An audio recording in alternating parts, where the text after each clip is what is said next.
Hello everyone, नमस्ते। Someone put forward a request कि मैं एक वीडियो हिस्ट्री सिलेबस के ऊपर लेके आऊँ। So I thought that it's a very good idea. So today's video is about the history syllabus for UPHESC assistant professor. So before I start I have to clear कि अगर आप UPHESC assistant professor के लिए तैयारी कर रहे हैं तो आपको 35 प्लस सब्जेक्ट्स ऑफ़र होते हैं, जिसमें से आप अपना ऑप्शनल सब्जेक्ट चूज़ कर सकते हैं based on your specialisation.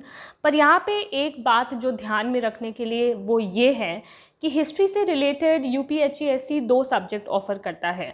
So you have to make sure कि आपको ये पता है कि एंशिएंट हिस्ट्री एक बिल्कुल ही सेपरेट सब्जेक्ट है जिसका सब्जेक्ट कोड है 31, जबकि हिस्ट्री एक अलग सब्जेक्ट है जिसमें medieval history, modern Indian history और वर्ल्ड हिस्ट्री आता है। तो आज जिसका सिलेबस हम डिस्कस करेंगे उसका सब्जेक्ट कोड है 30 और सब्जेक्ट कोड 31 यानी एंशिएंट हिस्ट्री वो हम बाद में डिस्कस करेंगे।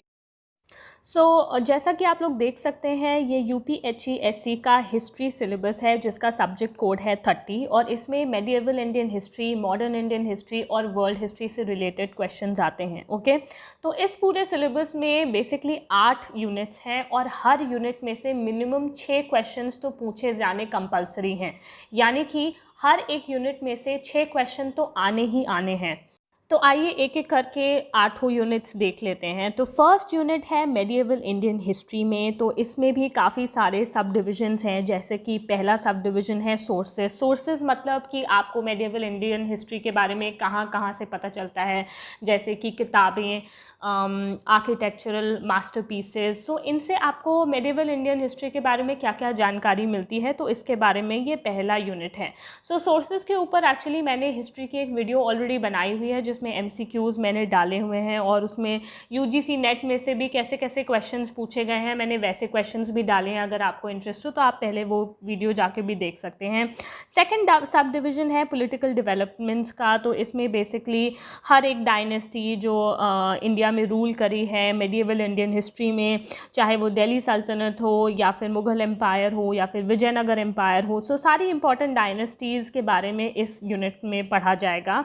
तीसरी सब डिवीज़न है इसी यूनिट में, वो है एडमिनिस्ट्रेशन, जो भी एडमिनिस्ट्रेटिव डेवलपमेंट्स हुए थे, शेरशाह सूरी ने क्या क्या रिफॉर्म्स करे, मुग़ल एडमिनिस्ट्रेशन, मनसबदारी system, administrative system in the Deccan, Vijayanagara में कैसे कैसे नए एडमिनिस्ट्रेटिव डेवलपमेंट्स थे, ये सारी चीज़ें इस पूरी यूनिट में पूछे जाएंगी, यानी sources, political developments and administration in the first unit medieval Indian history.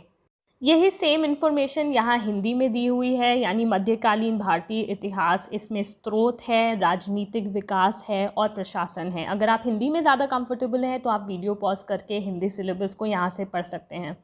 Second unit है इकोनॉमिक आस्पेक्ट्स में। तो यहाँ पे सारी इकोनॉमी से रिलेटेड सारे आस्पेक्ट्स को पढ़ा गया है, जिसमें कौन सी इंडस्ट्रीज़ मेडिएवल इंडियन हिस्ट्री में फ्लरिश कर रही थी, cotton textile industries, village economy कैसी थी, कॉमर्स कैसा था, इंटरनेशनल रिलेशंस कैसे थे उस टाइम पे, हुंडी सिस्टम जो कि बिल्स ऑफ एक्सचेंज है, इंश्योरेंस सिस्टम क्या था।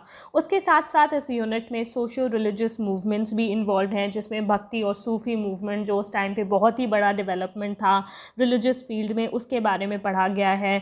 शैविज़म, वैष्णविज़म, द सिख मूवमेंट जो भी उस टाइम पे 10 सिख के गुरु आए थे उनके बारे में। तो आपको ये सारे डेवलपमेंट्स इस यूनिट में जानने पड़ेंगे। तो मैं वीडियोस लाती रहूँगी हर यूनिट से रिलेटेड, तो आप अगर चाहें तो फॉलो अप कर सकते हैं। तो इसके बाद इसका हिंदी सिलेबस ये रहा। तो यही चीज़ सेम बी यूनिट आर्थिक पक्ष है, कृषि उत्पादन, शहरी केंद्र और जनसंख्या, उद्योग, व्यापार और वाणिज्य, सामाजिक धार्मिक आंदोलन जिसमें सूफ़ी भक्ति संप्रदाय, मध्यकालीन संत उत्तर और दक्षिण में जो हुए थे, सिख आंदोलन, तो ये सब कुछ आपको यूनिट बी में पढ़ना है। थर्ड यूनिट है सोसाइटी और कल्चरल लाइफ के ऊपर। तो सोसाइटी के क्लासिफिकेशन की, उसमें रूलिंग क्लास क्या थी, मेजर रिलीजियस ग्रुप्स क्या थे, मर्केंटाइल एंड प्रोफेशनल क्लासेस कौन सी थी, रूरल सोसाइटी में कौन कौन इंपॉर्टेंट लोग थे, वुमेन की सिचुएशन क्या थी, या हैरम जो हमने मुग़ल एम्पायर में देखा है उसकी क्या कंडीशंस थी, जहाँ पे मोस्टली विमेन वाइव्स और कॉन्क्यूबाइंस रहती थी मुग़ल एम्परर्स के। उसके अलावा कल्चरल लाइफ में लिटरेचर में क्या क्या डेवलपमेंट हुए, एजुकेशन एजुकेशन फील्ड में क्या क्या था, फ़ाइन आर्ट्स में क्या क्या डेवलपमेंट्स हो रहे थे, आर्किटेक्चर में क्या क्या बढ़िया इनोवेशंस आए थे, इसके बारे में थर्ड यूनिट में पढ़ना होगा। यही सेम चीज़ हिंदी में यानी समाज और सांस्कृतिक जीवन के बारे में थर्ड यूनिट में पढ़ना है, जिसमें वर्गीकरण, ग्रामीण समाज, महिलाओं की स्थिति, मध्यकालीन भारत में रानीवास और सांस्कृतिक जीवन में शैक्षिक पद्धति और उसकी अभिप्रेरणा, साहित्य, ललित कलाएं, उत्तर और दक्षिण भारत का वास्तुपरक विकास, भारतीय इस्लामिक वास्तुकला एट्सेट्रा। तो ये आपको थर्ड यूनिट में पढ़ना होगा। फोर्थ यूनिट में हम लोग आ जाएंगे राइज ऑफ ब्रिटिश पावर में, basically coming of the Europeans, बहुत सारे पोर्चुगीज़, डच, फ्रेंच, ब्रिटिश जब वो लोग इंडिया में आए थे तब क्या कंडीशंस थी, किस तरह से ब्रिटिश ने अपना डोमिनियन यहाँ पे एस्टैब्लिश किया, British relations and with and subjugation of the principal Indian powers, किस तरह से ब्रिटिशर्स ने धीरे धीरे हर एक स्टेट को हराया और अपना डोमिनेशन स्थापित किया, administration of the company and the crown की ईस्ट इंडिया कंपनी ने यहाँ पे क्या क्या नए रूल्स एंड रेगुलेशंस इंट्रोड्यूस किए, लोकल सेल्फ गवर्नमेंट जिसके फादर लॉर्ड रिपॉन माने जाते हैं उनके बारे में, कॉन्स्टिट्यूशनल चेंजेस क्या क्या हुए 1909 और 1935 के बीच में, इसके बारे में यूनिट 4 में पढ़ना पड़ेगा। सेम चीज़ हिंदी में यानी ब्रिटिश शक्ति का उदय 17वीं और 18वीं शताब्दियों में भारत में यूरोपीय व्यापारी, इसमें पुर्तगाली, डच, फ्रांसीसी तथा ब्रिटिश, उसमें भारत में ब्रिटिश शासन की स्थापना तथा विस्तार, भारत की मुख्य शक्तियों के साथ ब्रिटिश के संबंध, कंपनी तथा राजा यानी क्राउन का प्रशासन, इसमें स्थानीय स्वशासन, संवैधानिक परिवर्तन, ये सब के बारे में यूनिट 4 में पढ़ना है। जब हम ये सिलेबस डिस्कस कर रहे हैं तो एक चीज़ कॉन्स्टेंटली अपने दिमाग में रखिए, वो ये है कि हर यूनिट इक्वली इम्पॉर्टेंट है, क्योंकि हर यूनिट में से मिनिमम 6 क्वेश्चंस तो पूछे जाएंगे।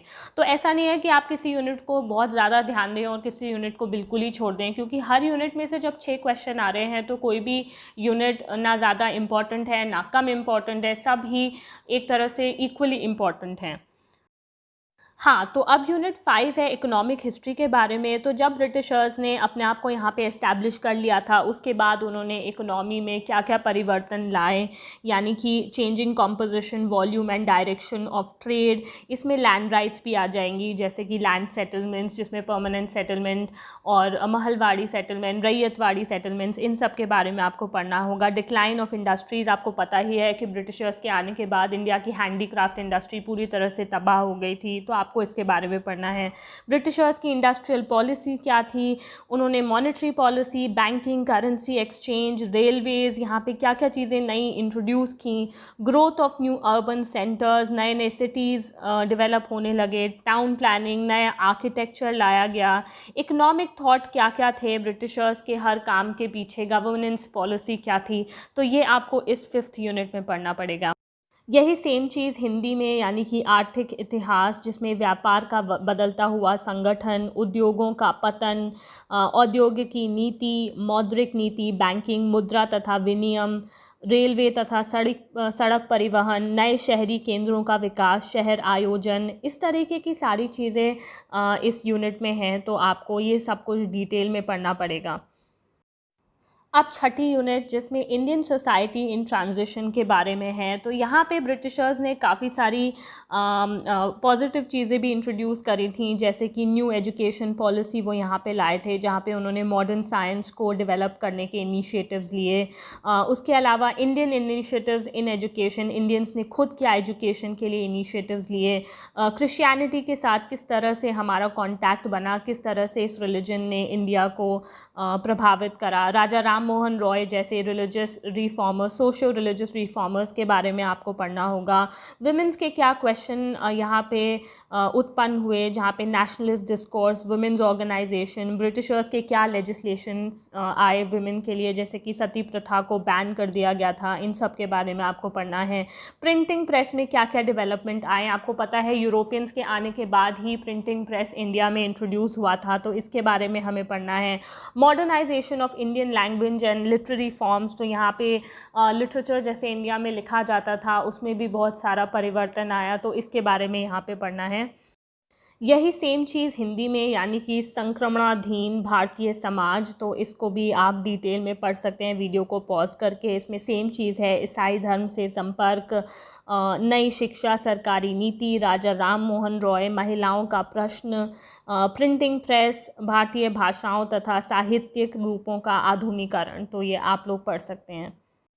ये है सेकंड लास्ट यूनिट, जो कि नेशनल मूवमेंट के ऊपर है और इंडिया आफ्टर इंडिपेंडेंस के ऊपर है। तो यहाँ पे आपको rise of Indian nationalism, revolt of 1857, tribal and peasant movements, ideologies and programmes of Indian National Congress, Swadeshi movement, Gandhian mass movement, left wing politics, justice party, depressed classes के ऊपर क्या क्या मूवमेंट्स चलाए गए, कम्युनल पॉलिटिक्स स्टार्ट हो गई, पाकिस्तान का idea सामने आया, इंडिया का इंडिपेंडेंस और partition, India after independence, independence के बाद क्या क्या नीतियाँ अपनाई गईं, foreign policy, linguistic reorganisation of states, economic policies क्या क्या थी, डेमोग्राफिक ट्रेंड्स यानी कि पॉपुलेशन के क्या क्या ट्रेंड्स थे, structure of bureaucracy and policy, Kashmir question, Indian constitution का बनना, ये सारी चीज़ें आपको इस यूनिट में पढ़नी है।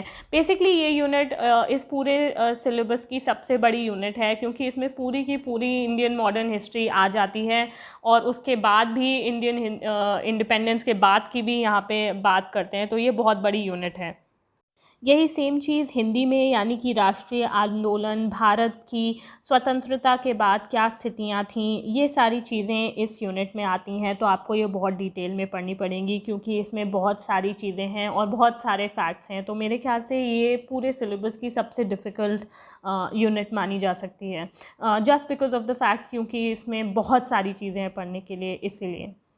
तो पूरे सिलेबस की आखिरी यूनिट है world history, concepts, ideas and terms, यानी कि संसार के इतिहास।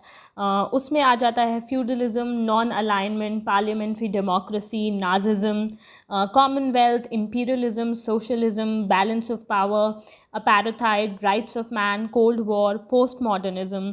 उसके अलावा रिसर्च इन हिस्ट्री, उसमें scope and value of history, objectivity and bias in history, history and its auxiliary sciences, और सेम चीज़ें हिंदी में भी दी हुई हैं। तो आपको हिंदी में कंफर्ट लगता है तो आप उसको भी पढ़ सकते हैं। और लास्ट में ये जो स्टेटमेंट दिया है, minimum 6 questions from each unit are compulsory, यानी कि हर एक यूनिट में से 6 क्वेश्चंस तो आएंगे ही आएंगे।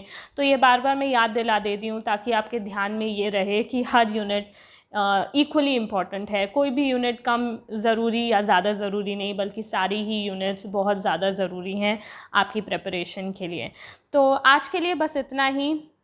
तो अगर आपको ये वीडियो इन्फॉर्मेटिव लगी हो तो kindly like, comment, share, subscribe, और कमेंट करने में बिल्कुल भी हिचक नहीं होनी चाहिए, बिल्कुल बिंदास होकर कमेंट करिए। और अगर आपकी कोई सजेशंस हैं, कोई चीज़ आप चाहते हैं जिस पे वीडियो बनाए जाए, तो आप लोग बोल सकते हैं।